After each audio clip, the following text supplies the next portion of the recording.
Boa tarde a todos os presentes. Meu nome é Heitor e eu vou falar um pouquinho sobre o estudo de corte. O estudo de corte é um estudo onde pessoas sadias são selecionadas ou classificadas com base em exposição e seguido o tempo para avaliar a morbidade ou mortalidade referente à exposição dessa doença. Ou seja, ela parte de um fator de risco e vai até a doença.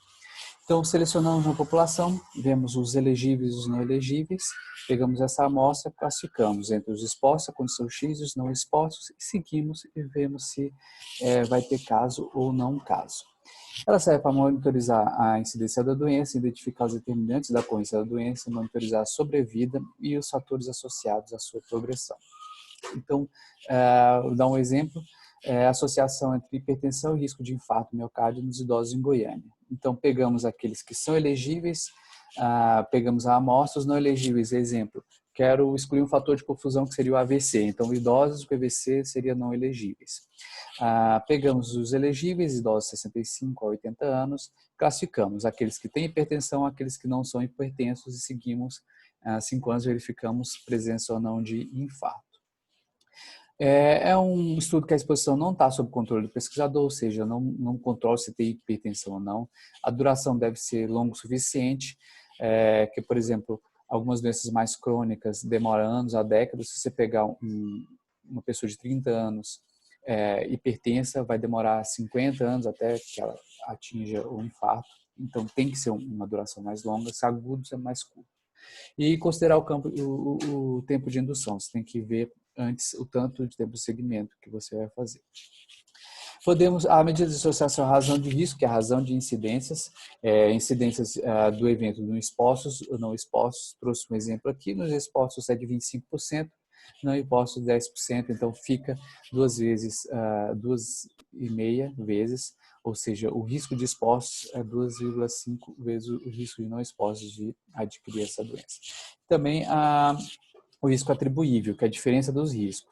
25% e 10% dá 15%, ou seja, 15% desse risco foi atribuível somente à exposição, porque esses 10% seriam outros fatores que a gente não controla no estudo ou não avaliou. Por exemplo, poderia ser AVC, algum dessas associações. Então, temos dois, o prospectivo e o retrospectivo. O prospectivo começa antes da doença, assegura que a exposição precede o efeito. O investigador minimiza o viés, pode obter dados sobre fatores de confusão potenciais, e porém é muito caro e pode ser de duração longa. O retrospectivo a exposição e a doença precedem o estudo, escolhe grupos formados no passado com segmento até o presente. Lembrando que a gente pega o fator de risco, não pega a doença. Se a gente pegasse a doença, seria caso controle. Então, a gente pega o fator de risco lá no passado e a doença também surge no passado. Então, por isso que depende da disponibilidade de registro, ou seja, de prontuários. Ela é eficiente quando a doença é mais rara ou o tempo de doença é muito longo. E ela é mais rápido e mais barato. Então, o tempo de estudo é aqui no começo, na classificação dos expostos e não expostos, do prospectivo. E do retrospectivo, o estudo começa depois que todos os eventos já se sucederam. O estudo, às vezes, é para partir de uma exposição um pouco frequente ou difícil de medir. Nessa situação, o grupo exposto pode ser procurado como uma corte externa. A única diferença, a gente espera que esse grupo controle, a única diferença seja a exposição, tem que ser o mais homogêneo possível. População-alvo é o que eu quero dos expostos, né? Então eu busco um grupo de comparação para poder comparar os expostos. Aí eu faço minhas medidas de incidência de base com surgimento ou não. Vou dar um exemplo, os grupos têm que ser bem semelhantes. Vou dar um exemplo aqui dos homens, né? Homens agudos, comunidade física que trabalham em fundição, quero saber se a exposição do trabalho, se surge ou não câncer de testículo. Então, eu vou nos homens expostos e busco esse grupo de comparação. Tem que ser o mais homogêneo possível. Idealmente, seria que trabalhasse na mesma comunidade, mesma faixa etária, que, por exemplo, só não trabalhasse diretamente com a fundição. Por exemplo, trabalhava no setor de entregas, logísticas, ou então no setor mais interno, administrativos. Veria esses dois grupos, seguia por 10 anos e veja a ocorrência ou não de câncer de testículo. Aqui é a tabelinha que a gente faz o cálculo, tá?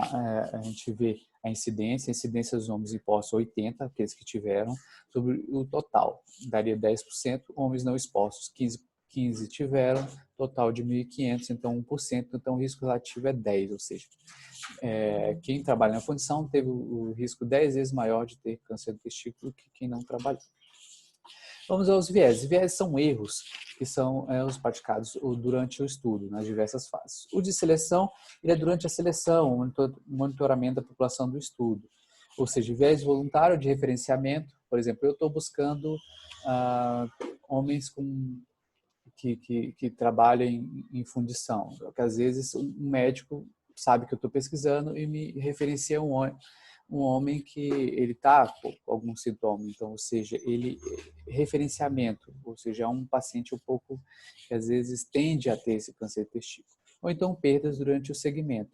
Ou seja, quanto menor o N, mais heterogêneo é meu grupo, mais tem esse viés de seleção.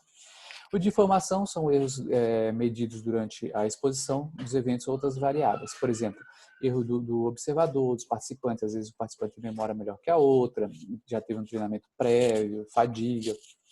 De instrumento, esfigmomômetro descalibrado, um mede um pouco a mais do que o outro, então temos um viés de informação, então processamento de dados. Ou seja, às vezes uma pessoa o pesquisador que está interpretando um dado é mais expert do que o outro, então temos esse viés de informação. O risco de viés de solução fica aqui na busca do grupo de comparação.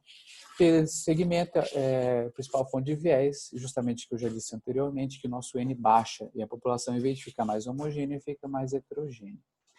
10% começa a preocupar, de 30% a 40% já levanta dúvidas sobre a validade dos resultados. Então, aqui já é as perdas de segmento, né? Onde a gente perde segmentos não elegíveis, segmento não, perde o N, né, nos não elegíveis, aqueles que não quiseram participar do estudo e aqueles também que desistiram do estudo ou se mudaram. Aqui, risco de viés de informação no tempo que a gente está analisando. Confusão pode ser causada por uma terceira variável que está associada ao evento, não está associado muito com a exposição, não é parte do mecanismo muito causal. Ela pode causar subestimação ou superestimação da verdadeira associação. Por exemplo, no café com infarto agudo do miocárdio. Foi feita uma associação positiva entre aumento da incidência de pessoas de infarto agudo do miocárdio que tomavam café. Por quê? Porque viram que as pessoas que tomam café, geralmente depois do café, elas fumam. Então, a verdadeira associação seria tabagismo com infarto agudo, não do café com infarto. Ela estabelece relação temporal entre exposição e efeito, né, o estudo CORT, calcula a incidência, permite o conhecimento da história natural da doença. Ele é muito bom para avaliar a exposição rara e é ruim para avaliar doença rara, permite avaliar múltiplos efeitos de uma exposição, por exemplo, seguindo os hipertensos, eu vejo qual deles desenvolve AVC, qual deles desenvolve infarto, qual deles tem um tromboembolismo, então posso várias doenças do mesmo fator de exposição. Não expõe nenhum paciente, né, a risco, ou seja, não é um ensaio clínico, a gente não vai expor o paciente a alguma coisa, o paciente já é exposto, já tem essa condição, a gente não controla. A prospectiva menos sujeita à informação correta, a retrospectiva pode ser mais barata e rápida. A prospectiva é cara demorado e perda de acompanhamento, migração, que é a mudança, falta de aderência, desistência ou até mesmo a morte. Existe sempre o viés potencial associado à perda de segmentos participantes. É impossível saber se os grupos comparados são realmente homogêneos, é ineficiente para avaliar doenças raras e os expostos podem ter acompanhamento diferenciado. Por exemplo, aquelas pessoas expostas às vezes dão uma atenção maior porque já está doente, a outra que não é exposta, sadia, eu deixo mais livre, isso é uma desvantagem. Então, é isso que eu queria falar. Muito obrigado a todos.